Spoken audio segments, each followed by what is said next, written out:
I always believed I knew what would happen after death.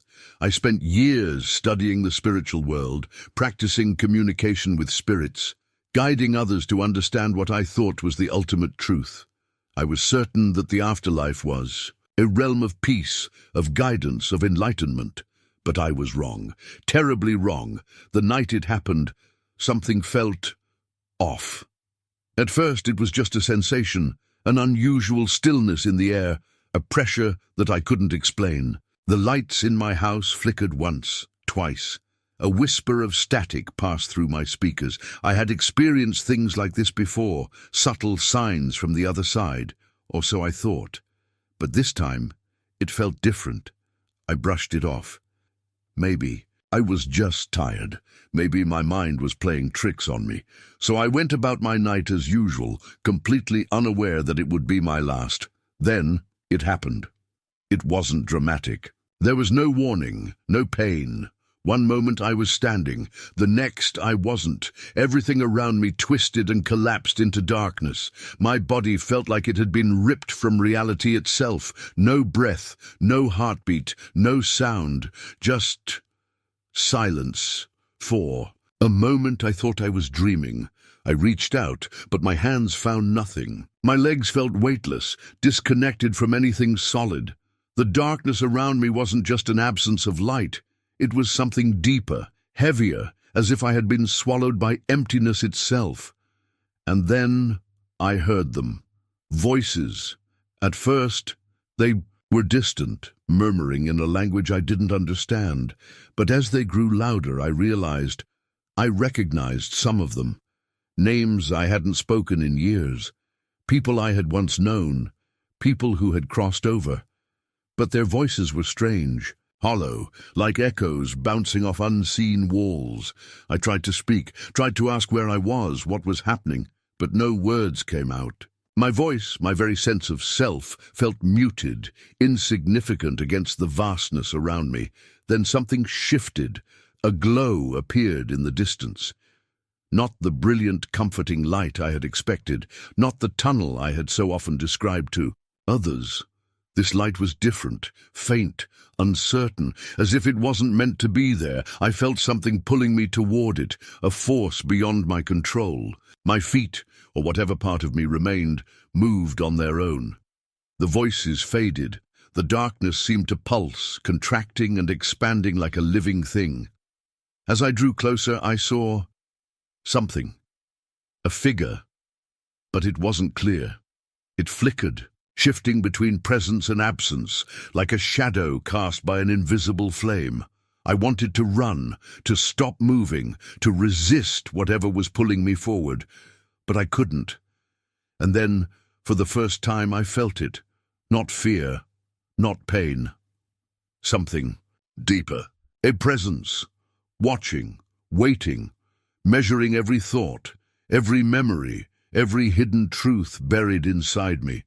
I had spent my entire life convinced that I understood the afterlife, that I had answers, knowledge, enlightenment.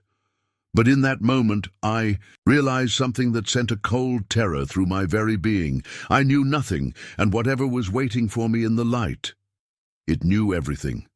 The pull was relentless. No matter how much I resisted, I had no control over where I was going. The dim light ahead flickered, pulsing with an unnatural rhythm, as if it were alive.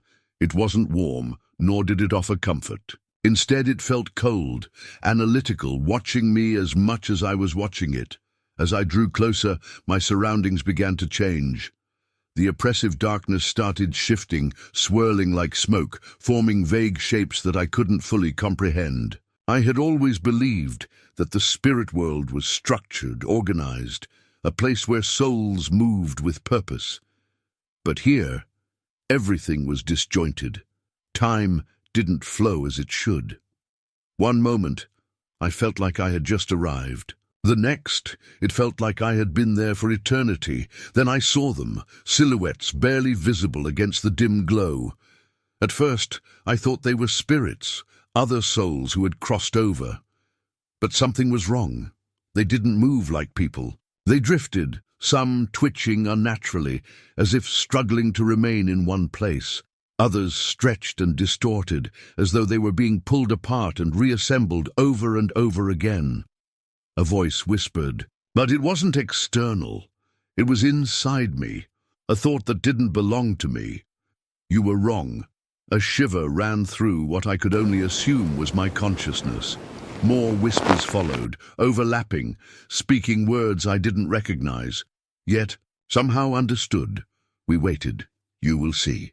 Everything hidden must be revealed. I turned, searching for the source, but there was nothing.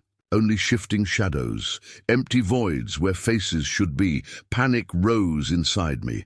I had spent years helping people connect with spirits. I had guided souls, spoken to energies, deciphered messages. Yet here I was, lost, powerless, and utterly insignificant in whatever this place was. The light pulsed again, and for the first time I realized it wasn't coming from above, it was below. A sinking dread filled me.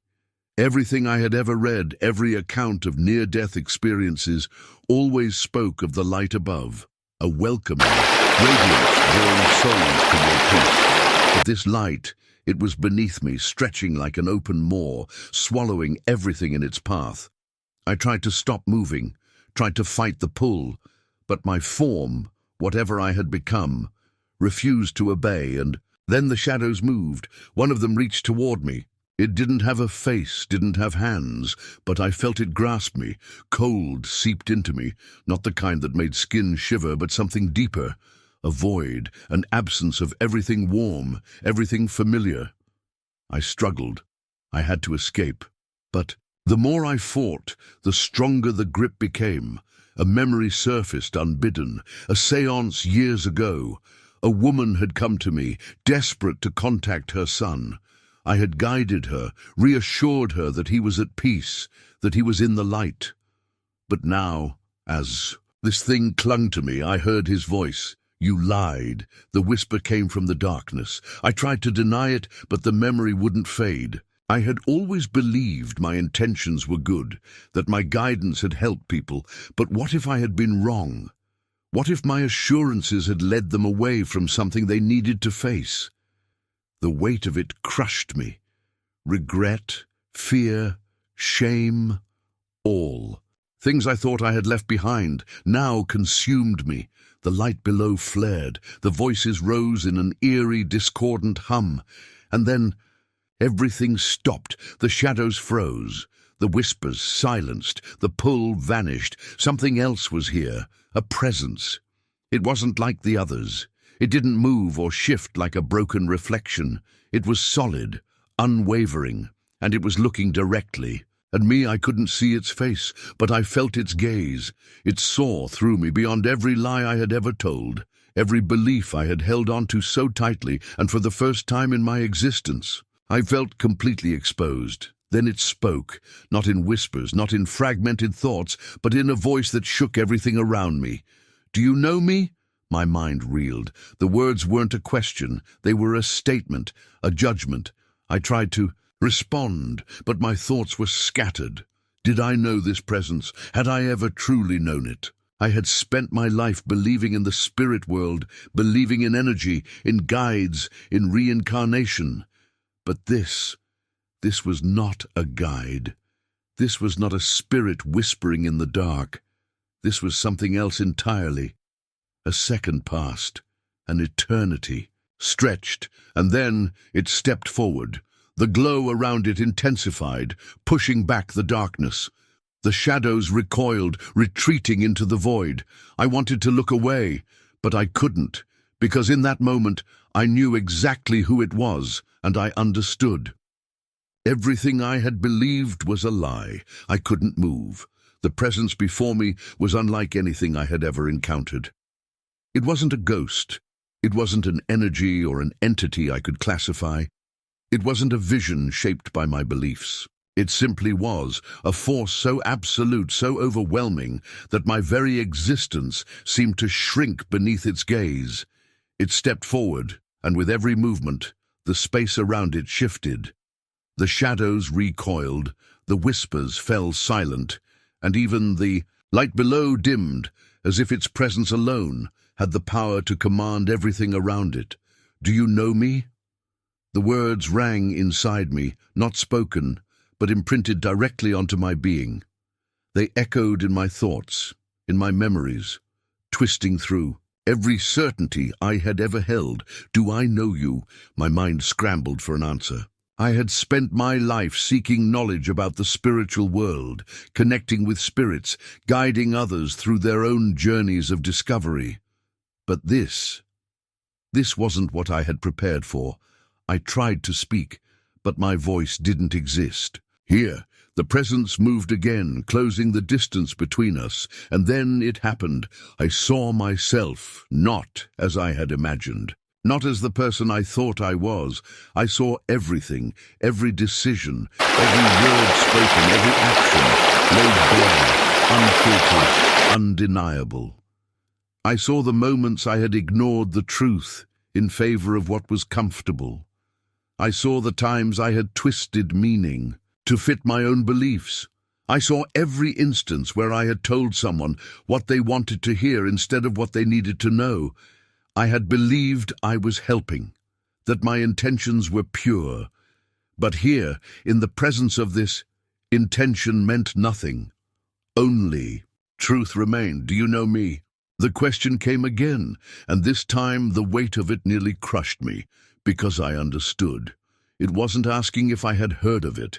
It wasn't asking if I had studied, researched, or theorized. It was asking if I had truly known. If I had recognized its truth above my own, and I hadn't. The realization shattered something inside me. The presence didn't move, didn't react. It didn't need to. It had already seen everything, and then it showed me more. The space around us shifted, and I was no longer standing in the strange void. I was back on Earth, not in my body, not as a spirit, but as an observer. I saw a woman sitting alone in a dark room, clutching a framed photograph. She was crying, whispering a name over and over. I recognized her. She had come to me once, desperate to speak to her late husband. I had reassured her, told her he was at peace, that he had moved on, that she should find comfort in that. But as I watched her now, I realized what I hadn't seen before. She wasn't at peace. She was trapped, clinging to my words as a lifeline, never moving forward, never finding real closure, because I had given her what she wanted to hear, not what she needed. The scene shifted. I saw myself in a crowded room, speaking to an audience about the spiritual world, about how death was nothing to fear, about how all souls find their way. I had believed every word I spoke. I had built my entire life on those beliefs. But now, standing outside of time, seeing it through the presence's eyes, I understood the terrible truth. I had been wrong, not just about details, not just about interpretations. I had led people away from the truth. The weight of it threatened to crush me. You have built your house upon the sand. The words weren't spoken with anger. There was no malice, no accusation, only fact. I had spent a lifetime constructing a belief system, only to discover it was nothing more than dust in the wind. And then the presence reached toward me. I didn't feel hands or warmth, only knowing. A flood of understanding poured into me. Too much, too fast. Images, words, revelations I couldn't process all at once. I saw the true nature of the world, of life and death, of what awaited beyond. It was so different from what I had believed. I tried to grasp onto it, to hold onto the knowledge, but it was slipping through me like water. And then, just as suddenly, as it began, it stopped. I was back in the void. The presence remained before me, unshaken, unmovable. It had given me a glimpse, just enough to know, but not enough to remember. Terror gripped me. Was that it? Had I failed? Do you know me?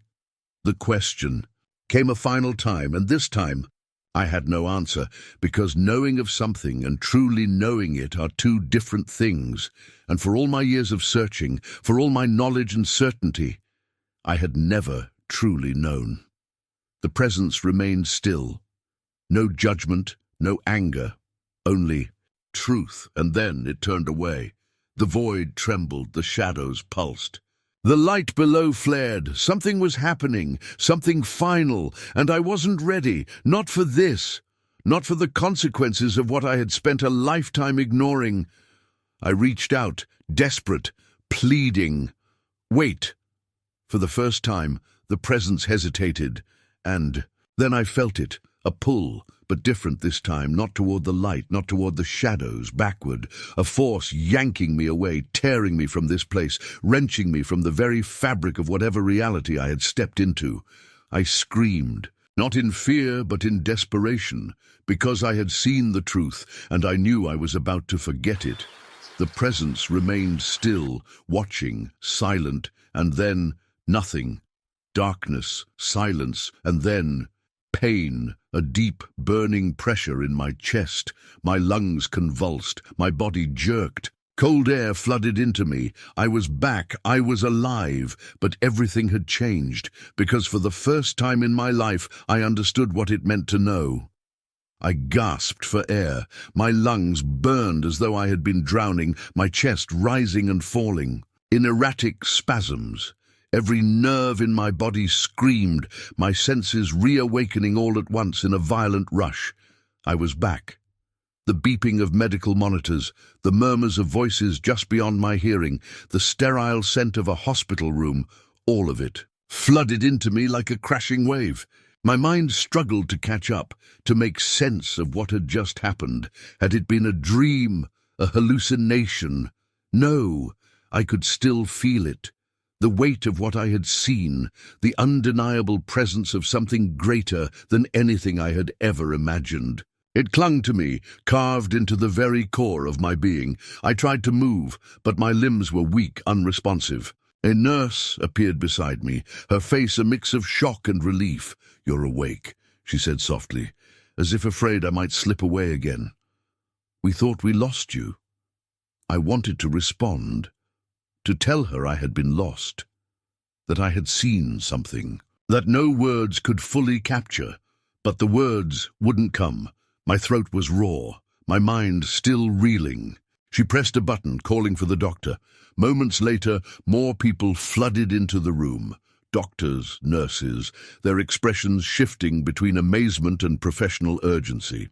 They spoke in hushed voices, checking my vitals, shining lights into my eyes, asking me questions I couldn't yet answer. All I could do was lay there, staring at the ceiling, replaying everything that had happened. The darkness, the whispers, the presence. "Do you know me?" The question echoed inside me, reverberating through my soul. I had thought I knew. I had dedicated my life to understanding the spiritual realm, to guiding others through what I believed was the truth. But I had been wrong, painfully, terrifyingly wrong. A deep fear settled into my bones, not fear of death, but fear of what I had missed. Because now I understood. Everything I had believed, everything I had built my life around, it had been incomplete. Twisted, shadows of a greater truth that I had never truly grasped. And the most terrifying part, I had spent years leading others down the same misguided path. I thought about the seances, the readings, the reassurances I had given to grieving families. Had I given them comfort? Yes, but had I given them the truth? No, the weight of that realization was suffocating. The presence, the one I had encountered, had not been vague energy.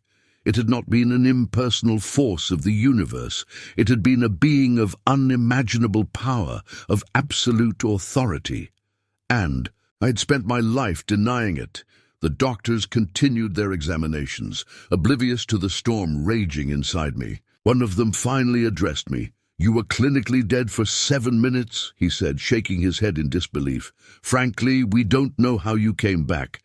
But whatever happened, you're lucky. Lucky." The word felt wrong. I hadn't come back because of luck. I had been sent back, but why? To warn others? To change my path, or was this a second chance? The thought sent another shudder through me. A knock at the door pulled me from my spiraling thoughts. A woman entered hesitantly. My sister. Her face was pale, her eyes red-rimmed from crying. The moment she saw me awake, she let out a shaky breath and rushed to my bedside. "Oh my God," she whispered, gripping my hand tightly. We thought you were gone."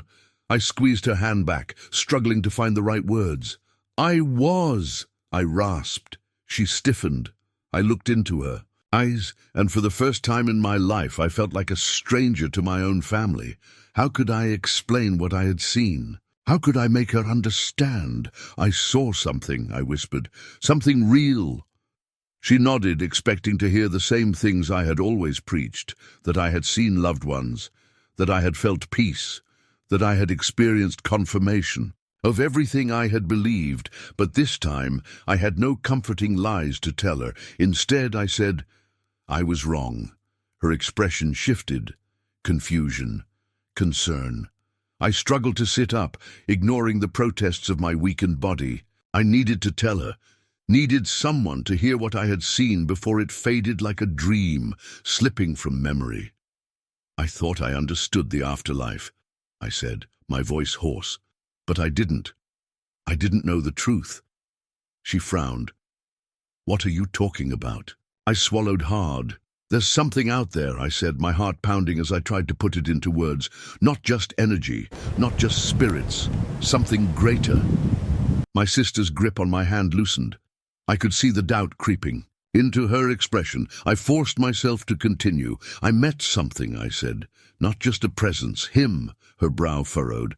"Him?" I nodded. "Jesus." The moment the name left my lips, I felt the shift in the room. My sister's face paled, her body stiffening as if I had just spoken something foreign, something she wasn't prepared to hear. I couldn't blame her. I hadn't been prepared to. "See, I don't understand," she said, shaking her head. You never believed in that." I closed my eyes for a moment, exhaling slowly. "I know." A silence stretched between us, heavy and charged. I could see the battle in her eyes, the struggle between wanting to believe me and the weight of everything she had ever known me to be. And in that moment, I realized how impossible this was. How could I explain what had happened? How could I tell her that in those 7 minutes, everything I had built my life upon had crumbled beneath a single, undeniable truth? That I had seen the one thing I had spent my life rejecting, and worse. How could I convince her before it was? And too late, I thought about the presence, the authority, the knowledge that had surged through me. I had been given a glimpse, a chance. But now it was slipping. I could feel it. The truth was already fading, like a dream dissolving in the harsh light of reality. And I knew that if I didn't hold on to it, if I didn't act, I would lose it forever. I looked back at my sister, desperation rising in my chest. "You have to listen to me," I said, my voice breaking. "You have to believe me." She hesitated, and in that hesitation I felt something cold creeping back in. Doubt, fear. I had seen the truth, but the real question was, would anyone else? My sister stared at me, her grip on my hand tightening, her expression unreadable. I could see the doubt creeping in, the silent conflict playing out behind her eyes. She wanted to believe me. I could feel it, but the weight of everything she knew about me, everything I had always claimed to stand for, was crushing her ability to accept it. I couldn't blame her. I had spent my life preaching something entirely different. How could I expect her to accept, in mere seconds, what had taken me a lifetime to reject? "I know how this sounds," I said, my voice hoarse, "but I'm telling you the truth. I saw him." She pulled her hand away, crossing her arms, shifting. "In the chair beside my hospital bed. You almost died. You did die. Maybe your brain—" "No," I interrupted, shaking my head. "This wasn't a hallucination. It wasn't some random firing of neurons. It was real." She exhaled sharply, running a hand through her hair. "You don't even believe in Jesus." I hesitated. I didn't. The weight of that realization settled over me like a suffocating blanket. The arrogance, the certainty I had carried for years was gone, and in its place was something far heavier: the truth. A sharp knock at the door startled both of us. A doctor entered, followed by a nurse. "All right," he said, flipping through his chart. "Vitals are looking stable, which is honestly incredible, considering what happened to you." I barely heard him. My mind was still trapped in the in-between, half in this world, half lingering in the one I had just left. The doctor looked up from his clipboard. "Do you remember anything?" The question struck me like a hammer. Yes, I remembered everything. But how could I explain it? How could I put into words what I had seen? "I remember," I said carefully. "I remember something." The doctor raised an eyebrow. "Something." The words lodged in my throat. I wanted to scream the truth, to tell them all, to warn them. But even now, fresh from the experience, I could feel it slipping, like waking from a dream that you desperately try to hold on to, only for it to dissolve into fragments, blurry and uncertain. The presence, the question, the truth that had rewritten everything I thought I knew. I opened my mouth, but then the monitor next to my bed flickered, a single beep, a glitch in the display. Then another. The lights overhead dimmed, just for a fraction of a second. My sister noticed it too. Her eyes flicked up, her brows furrowing. I swallowed hard. Was I imagining it, or was something watching? A cold prickle ran down my spine. The doctor scribbled something onto his chart. "Well, if you remember anything specific, let us know." He gave me a reassuring nod. "For now, you should rest." Rest, as if I could ever sleep again after what I had just witnessed. The doctor and nurse left, but my sister stayed. Silence stretched between us, thick and heavy. "I don't know how to process this," she admitted finally. "You're talking like you had some religious experience." I met her eyes. "Because I did." She hesitated. "So what? Now?" The question was simple, but I had no answer. What now? Everything in me screamed that I had to do something, that I had to tell people, had to share what I had seen. But the moment I thought about it, I realized the truth. Nobody would believe me. Not really. They would nod, they would smile, they would pat me on the shoulder and say how profound, how life-changing, and then they would move on. Because that's what I would have done. I had heard stories before, people who claimed to see visions, to have near-death experiences, and I had dismissed them all. I had mocked them. How many times had I rolled my eyes at testimonies of people who claimed to have seen the divine? How many times had I reduced their words to delusion, to wishful thinking, and now I was the one. On the other side, I looked at my sister, at the wariness in her eyes, and I saw it. The same skepticism I had once carried. I couldn't blame her for doubting me, because if our places were switched, I wouldn't have believed me either. A chill ran through me, deep and gnawing, because I suddenly realized that's exactly what they were counting on. The moment the thought crossed my mind, the lights flickered again. My sister jumped. "What the—" But I wasn't looking at the lights. I was looking at the doorway. A man stood just outside my hospital room. Not a doctor, not a nurse, just standing there watching, and when I blinked, he was gone. A sharp, suffocating pressure settled in my chest. Something was wrong. Something didn't want me to share what I had seen, and I had the terrifying feeling that if I tried, they would stop me. I couldn't shake the feeling that something was watching me. Even after I was discharged from the hospital, after the doctors assured me that I was miraculously fine, the weight of what had happened never left me. It followed me like a shadow, lingering in the corners of my mind, whispering that I would never be the same again. And I wasn't. How could I be? I had seen something beyond this world. Not a dream, not a hallucination, something real. And the worst part? I knew I couldn't keep it to myself. I had to tell people. I had to warn them, but how? How do you explain the truth to those who don't want to hear it? The first time I tried, I was met with blank stares. A few nervous laughs, concerned glances exchanged between friends and family. "You've been through a lot," they said. "Maybe you're just overwhelmed." No, I wasn't overwhelmed. I was terrified. Not just because of what I had seen, but because I knew, deep down, that there were forces at play that didn't want this truth to spread. Strange things started happening.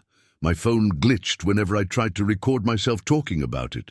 Calls dropped, files disappeared. An email I had written, detailing everything, pouring out every memory before it could fade, vanished from my drafts without a trace. And then there were the people, the man I had seen outside my hospital room. I saw him again, at the grocery store, standing at the end of an aisle, pretending to browse but never picking anything up. On the street outside my apartment, watching, from a distance, disappearing the moment I took a second look. Coincidence? Maybe, but I knew better. I had been given a chance to see the truth. But that didn't mean I was safe, because if I was right, if what I had witnessed was real, then that meant everything else I had believed before was a lie. And if this world was built on lies, then someone, somewhere, was making sure the truth never got out. I don't know how long I have before they try to stop me completely, but if you're hearing this, if this message is still out there, that means you still have time. Ask yourself, why are you listening to this? Why did you find this story? Do you really think it's just a coincidence? Because I don't. Something led you here, and now you have a choice. You can dismiss this. You can forget you ever heard it. You can go back to your life, believing what they want you to believe. Or you can open your eyes, because I promise you, you haven't heard the whole truth yet. And if I disappear before I can tell the rest, make sure you're paying attention, because soon they won't be able to hide it anymore.